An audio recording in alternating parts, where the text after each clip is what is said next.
O mundo está caminhando para o cumprimento das profecias do fim dos tempos. A novilha vermelha, isso mesmo que vocês ouviram, irmãos, a novilha vermelha. Ela é tão importante para o ritual de purificação do terceiro templo, já nasceu em Israel e agora é só questão de tempo até que esse monumento seja erguido. Um verdadeiro espetáculo, dentro e fora da estrutura com a engenharia moderna, mas com toda a tecnologia do passado, e o anticristo surja para cumprir o seu papel. Ninguém está falando sobre as novilhas vermelhas e o porquê da sua importância. Você vai se surpreender com os judeus e o quanto estão adiantados na reprodução e na criação deste animal, que precisa estar em perfeitas condições, segundo as leis de Moisés, para atender o seu grande objetivo. Inclusive, há quem acredita que essas novilhas serão o motivo para o agravamento da guerra entre judeus e árabes e podendo tomar proporções ainda maiores e mundiais. Mas será que uma simples novilha, por ter sua cor vermelha, predominantemente ruiva, pode ser o motivo para a Terceira Guerra Mundial?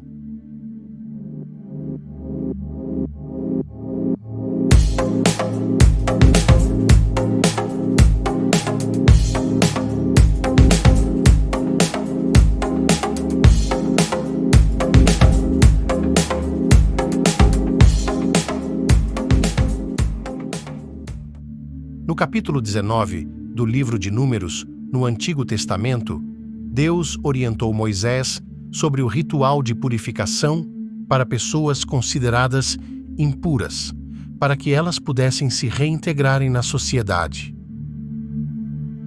O procedimento inclui uma novilha com a pelagem 100% vermelho.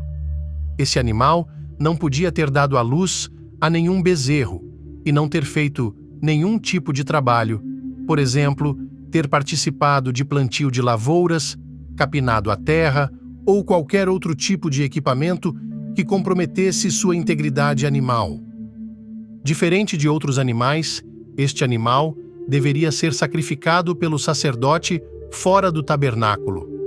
Em seguida, outro homem vinha e queimava o outro animal por inteiro, e tanto o sacerdote que fazia o sacrifício quanto o homem que queimava a novilha precisavam se lavar, permanecendo impuros até o final do dia. Então, um terceiro homem vinha e coletava as cinzas da novilha e as guardava em um local limpo. Fora do acampamento, também era necessário se lavar depois. Estas cinzas eram misturadas em uma água, chamada água da purificação, e servia para purificar pessoas que tivessem tocado em cadáveres ou estado em tendas onde alguém morreu. A purificação permitia que a pessoa voltasse a conviver nos acampamentos dos hebreus e, se não fizesse isso, a pessoa era excluída da comunidade. Mas tem um detalhe: esta cerimônia não é feita por eles há milhares de anos, porque o tabernáculo já não existe e nem o Templo de Jerusalém existe mais, onde esses rituais eram realizados, porque ele foi destruído anos 70 depois de Cristo. Judeus estão querendo reconstruir o templo, porque eles acreditam que o Messias virá ao mundo para se assentar nele. Eles já estão preparando para que em breve esses rituais do Antigo Testamento voltem a ser realizados. No ano de 2018, a entidade israelense Instituto Templo informou ao mundo algo surpreendente. Depois de muita procura e milhares de dólares em investimentos, foi encontrado nos Estados Unidos a primeira bezerra completamente vermelha 2000 anos depois. E a partir de agora, eles estão prontos para dar início à construção do terceiro templo de Jerusalém, o que significa que estamos muito próximos do cumprimento das profecias do fim dos tempos, incluindo a chegada do Anticristo e a volta de Jesus.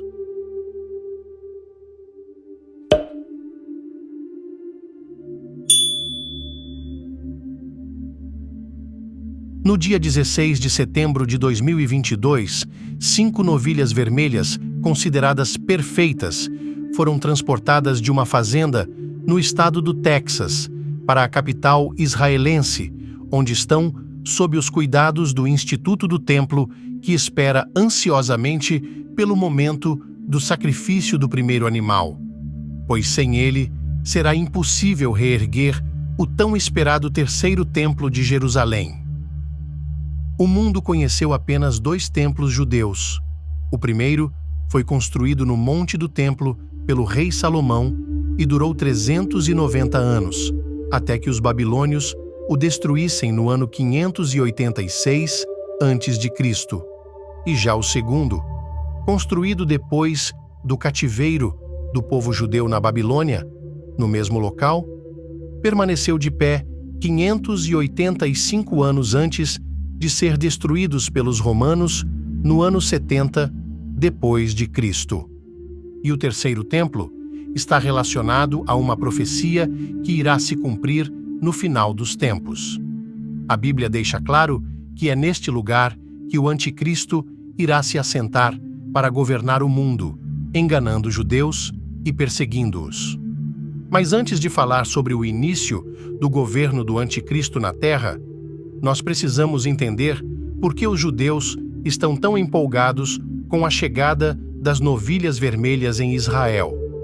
Desde os tempos de Moisés, os judeus sempre acreditaram que a presença de Deus estava ligada ao fato deles estarem próximo ao tabernáculo e, mais tarde, ao templo.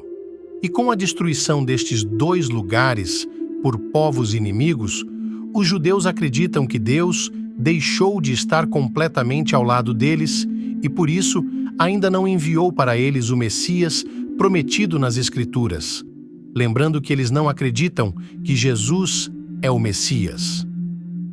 Já para os judeus, Deus só irá enviar o Messias aos filhos de Abraão, quando o templo for reconstruído e a aliança entre eles for restabelecida.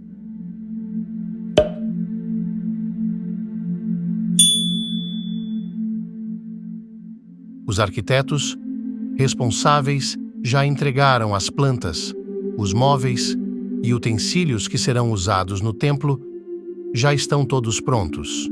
E outro fator importante guardado às 7 chaves é que as pessoas que vão servir no terceiro templo já foram selecionadas. O que se sabe é que todas elas são da linhagem de Arão, irmão de Moisés.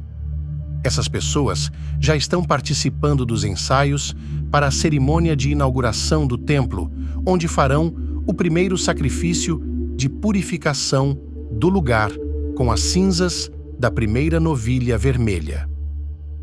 O terceiro templo será construído em um lugar sagrado para judeus, cristãos e muçulmanos, sendo um lugar mais disputado do mundo. Então, para que o terceiro templo seja erguido, judeus e muçulmanos teriam que se resolver.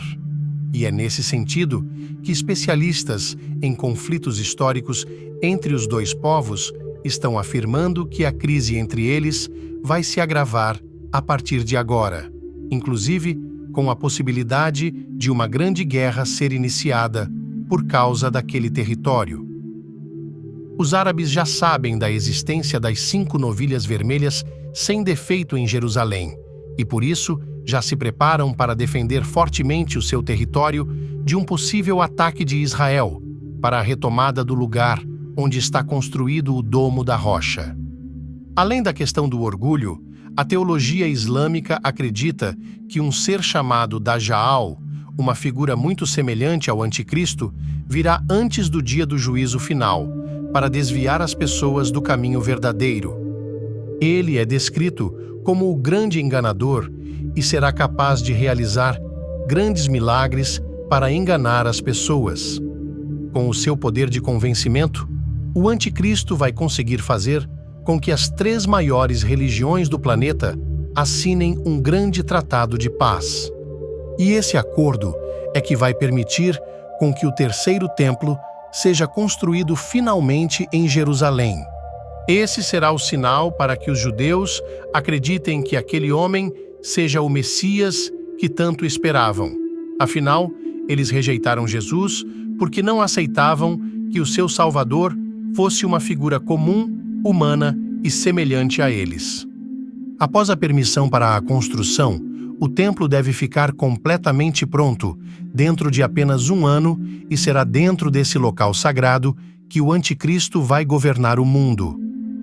A Bíblia mostra que durante os 3 primeiros anos e meio, o acordo de paz firmado entre as nações será mantido e a terra viverá em harmonia. A grande maioria das pessoas amará e se curvará diante do grande líder mundial. Mas no final desse período, ele vai quebrar o acordo, fazendo no templo o que a Bíblia chama de sacrilégio terrível, dando início ao pior período da grande tribulação. E neste mesmo período que a ira de Deus será derramada sobre a terra, e o povo judeu passará a enxergar que o Messias que eles tanto aguardavam já havia vindo ao mundo 2000 anos atrás, mas foi rejeitado por eles. E o profeta Zacarias profetizou sobre este momento. Veja só o que Jesus falou através do seu servo. Derramarei sobre a família de Davi e sobre os habitantes de Jerusalém um espírito de ação de graças e de súplicas. Olharão para mim, aquele a quem transpassaram, e chorarão por ele, como quem chora a perda de um filho único, e lamentarão amargamente por ele, como quem lamenta a perda do filho mais velho. Naquele dia, muitos chorarão em Jerusalém, como os que choraram em Hadad e Rimom, no vale de Megido. Olha isso, irmãos. Então, no final dos 7 anos da grande tribulação, Jesus voltará e derrotará o Anticristo, o falso profeta e, por último, Satanás. Depois, reunirá sua noiva, que somos nós, os cristãos, com o povo da nação eleita, os judeus convertidos, e todos nós viveremos em paz na Nova Jerusalém. Um lugar eterno onde não haverá dor, mentiras, maldade, nem choro, nem tristeza.